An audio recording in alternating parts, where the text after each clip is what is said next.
உங்க 3 பேரையும் கொல்ல வந்த பேய் உங்க வீட்டு பக்கத்துல அம்சவல்லின்னு ஒரு தீவத்து போனாலும் அந்த அம்சவல்லி நான் பாளையத்தம்மன்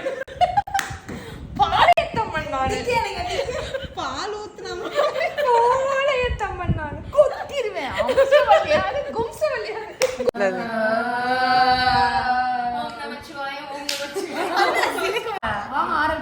ஆனா இதுங்க ரெண்டுத்து கூட பார்க்க முடியாதா சாமி. விட்டு போயிடாதீங்க அக்கா. அக்கா ஓடி வர போறீங்களா?